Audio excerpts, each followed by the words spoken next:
আগামী 10ই March family card বিতরণের কার্যক্রম উদ্বোধন করবেন মাননীয় প্রধানমন্ত্রী তারেক রহমান।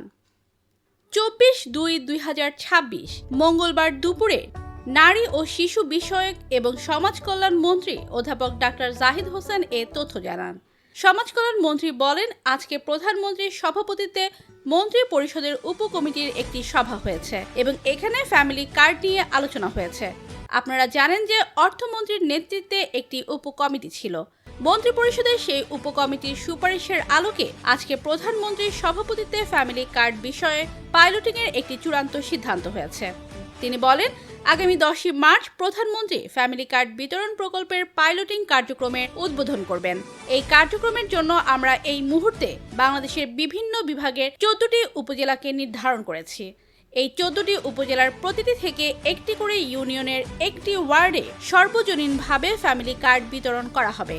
ইনশাল্লাহ 10ই মার্চ একযোগে এই 14টি উপজেলায় কার্যক্রমটি শুরু হবে। এই প্রক্রিয়াটি একটি চলমান প্রক্রিয়া এবং পর্যায়ক্রমে তার সারা বাংলাদেশে ছড়িয়ে দেওয়া হবে। মন্ত্রী বলেন, ফ্যামিলি কার্ডের মাধ্যমে একটা সময়ে বাংলাদেশের যারা হতদরিদ্র, দরিদ্র এবং নিম্নবিত্ত এই 3 শ্রেণীর সুবিধাভোগী আমাদের যে মা আছেন তারা এটার সুবিধা পাবেন। তিনি বলেন, নারীর ক্ষমতায়ন ও তাদের অর্থনৈতিকভাবে স্বাবলম্বী করে তোলাই আমাদের লক্ষ্য। একজন নারী স্বাবলম্বী হলে একটি পরিবার স্বাবলম্বী হয় এবং এর মাধ্যমে আগামী প্রজন্ম স্বাবলম্বী হয়ে উঠবে বলে আমরা বিশ্বাস করি। এটি বাংলাদেশ জাতীয়তাবাদী দলের অন্যতম নির্বাচনী অঙ্গীকার।